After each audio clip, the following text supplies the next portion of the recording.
Greetings, fellow hunters.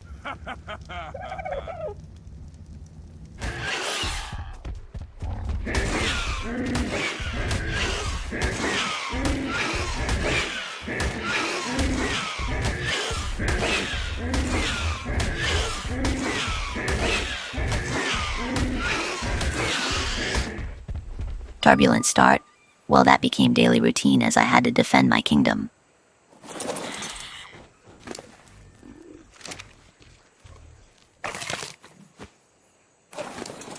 Needless to say, this was greatly filling up my resource stockpiles.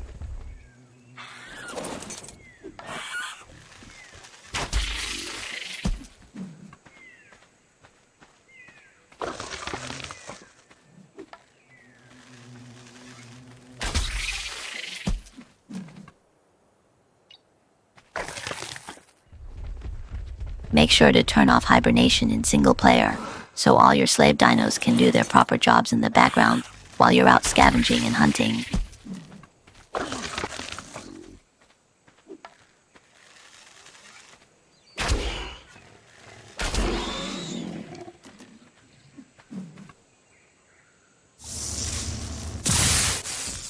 It might appear to you that, at this point, Takar already became a demigod. But 1.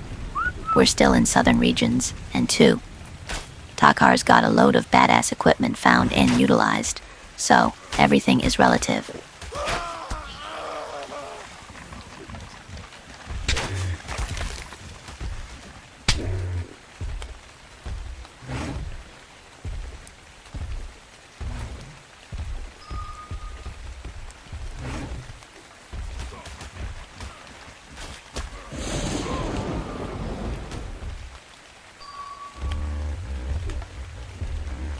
One of the first things I do right when I'm properly suited and supported by dinos is whipping clean nearby human tribes.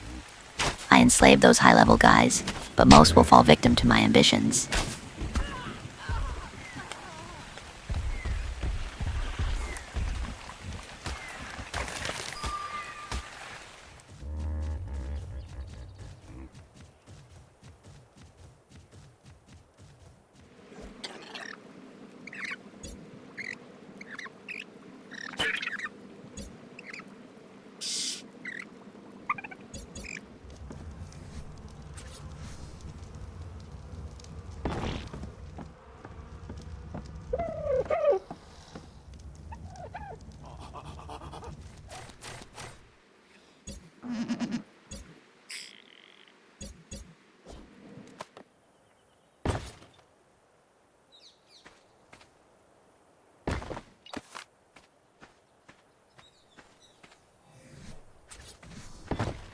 Time to outsource my chickens.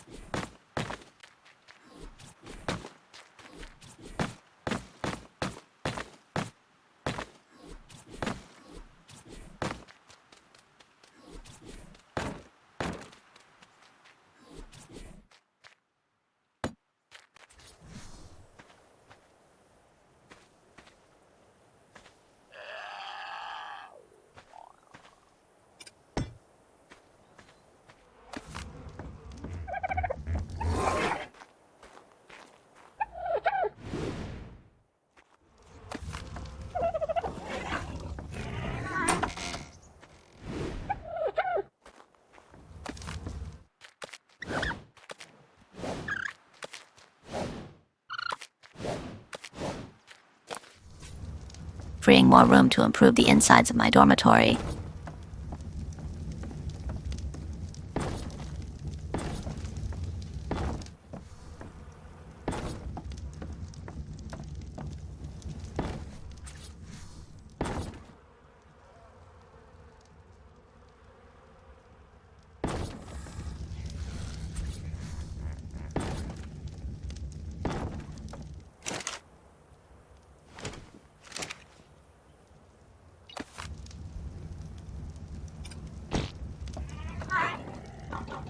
And finally making use of Dylos as bioturrets for defensive purposes.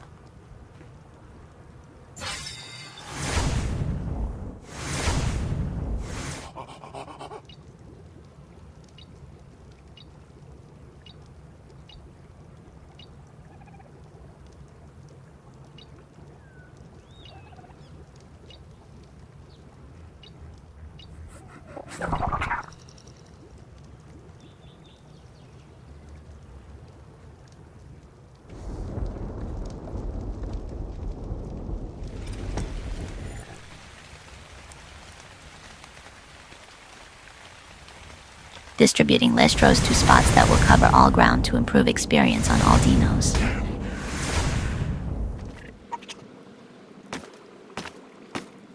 And now, for something that will consume a lot of time. Like really a lot of time outside of your notice, because I'm compressing those whole building structure sessions into a few minutes. A castle isn't built within a day.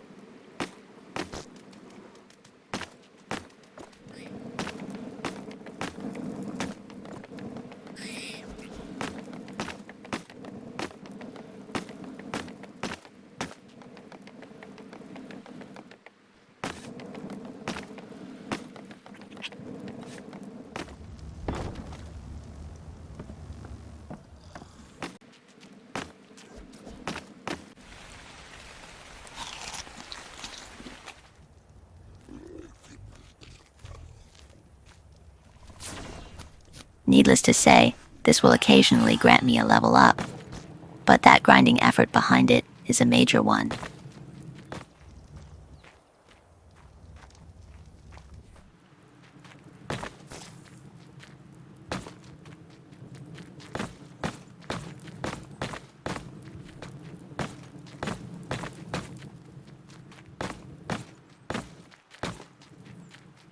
What you can see here is the integrated hotkey mod in immersive mode.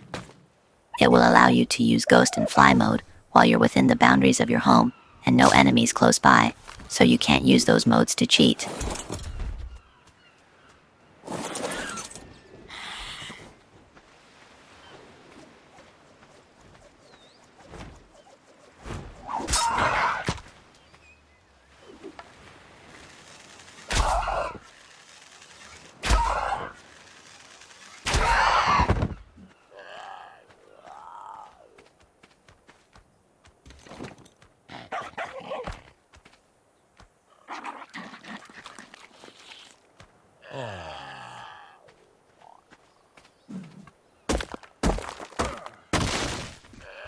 Let's tame a lantern pet. They are very useful in preventing hostile attraction while you are using cooking pots or any other source of fire that will normally attract dinos to your position.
And another very important resource should be planted early on.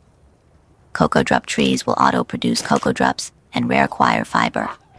Both are vital for some important saddle and kibble recipes.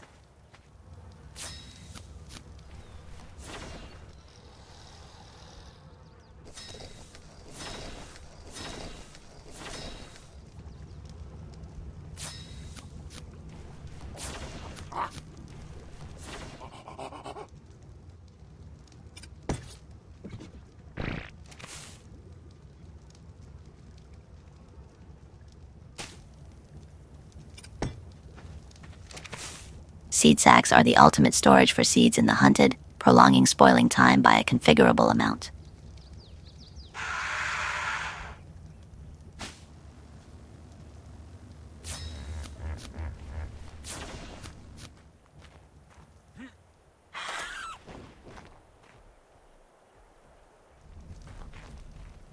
I was lucky it only were sarcosuchus. Sometimes spinos would spawn. Then, you're literally in a world of shit, because they often manage to breach the walls, or simply climb over it, so fleeing would be the only option left, if you even managed to flee.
I put this sarco on a burning ring of fire, and it burned, and the flames went up higher, and it burned, the sarco on fire, the sarco on fire.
What you don't notice. This battle took roughly 2 hours in real time, because that damn Sarko always managed to escape to new fish grounds to heal himself. But endurance will prevail. Always.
At this point, Takar had to return to the western coasts to bring up more experience boxes he wasn't confident enough to claim in the past.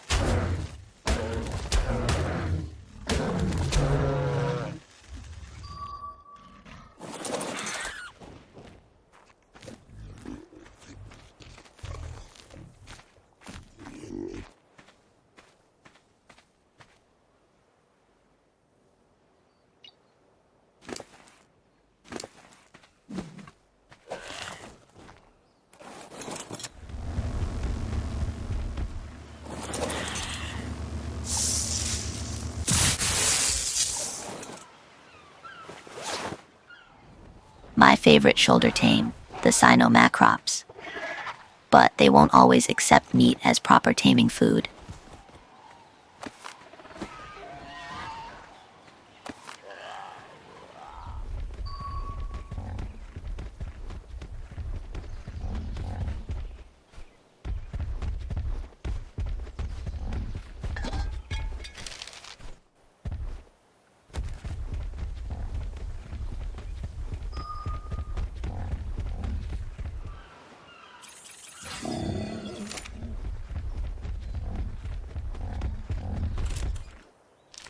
Onychonicterus becuncola is one of the few omnivores I've seen on the island. They seem to live primarily off the mushrooms and moss within the caves, but they attack almost any non-insect on sight. They avoid...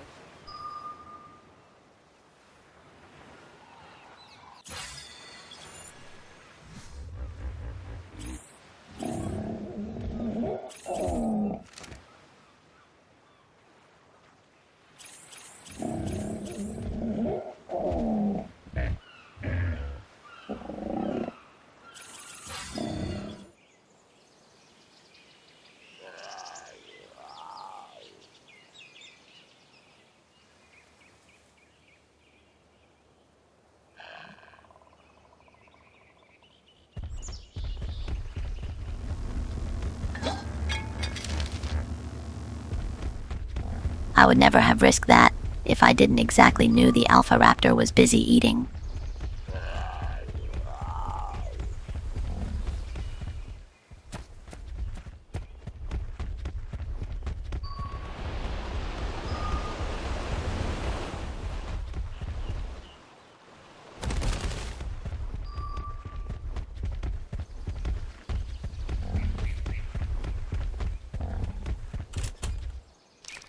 The Eutyrannus cebus is believed to be related to the Tyrannosaurus rex, but it is noticeable. Returning from the western trip, there was one last thing to do, to call it a day. Cleaning the surroundings of nasty critters.